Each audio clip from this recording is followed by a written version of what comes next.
blockchains are affecting our energy systems, it's important first to see the changes that are happening in our energy systems right now. We're adding more and more distributed renewable energy generators across our grids with solar and wind, while at the same time we're adding more electronic equipment such as electric vehicles, smart fridges, generally smart things. And as we add more Internet of Things, we produce a larger amount of data than ever before. The important thing to notice here is that, as with every other sector, data becomes more important than the energy itself. So it is important to try to gather as much data as possible throughout our whole grid, because this will help us improve our processes, and with a lot of other things we will explore now. Blockchains can help us store securely in a chronological way information, so then we know, for instance, when, by which device, and the amount of renewable energy that was created and fed back into the grid. We can store this on a blockchain, and this enables us to trace back renewable energy, out of which we can create renewable energy contracts. So we see a lot of startups leveraging blockchain to create renewable energy contract, which is essentially transactions on a blockchain that say which device, which solar panel has created what amount of renewable energy and when, and maybe a bit more other kind of information that we want to add. And this then can be sold to companies that are being either forced by regulators or asked by consumers to buy more renewable energy. Our grids have been built in a way that they do not facilitate for peer-to-peer energy trading. So right now, I can have a solar panel, I can put it on my rooftop, and I can sell this energy to my neighbor, to a company, or back to the national grid.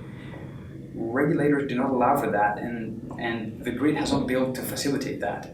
But we can leverage blockchain to enable us to record those transactions in a decentralized way, so there's no one single owner that can mess with those rules or can change the price of the renewable energy down the line, and can enable us to trade energy in a peer-to-peer way.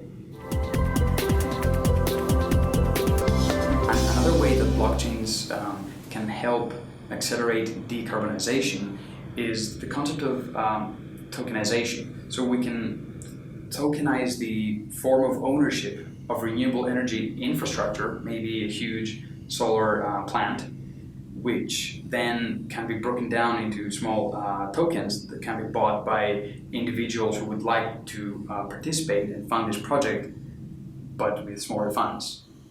Without blockchain and tokenization, it would be way harder to do that. Much like other sectors, we also see in the energy sector large corporations that have been experimenting and adopting private blockchains in order to improve their internal processes. An example is VACT, which is a private blockchain. It's a consortium of energy trading participants, energy companies, banks, that they all come under one private blockchain, and they store all their transaction information in one place, which makes it easier to trade, it reduces costs, and increases speed and efficiency. At the same time, we see other corporates working with IBM or Siemens to run proof of concepts and try other private blockchains.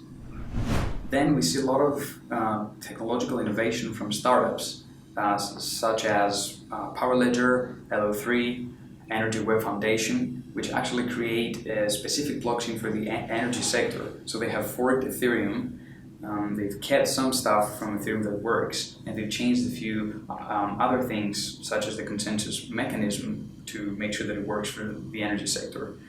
And we also observe collaboration between corporates and startups, maybe sometimes in the form of direct investment or simply collaborating.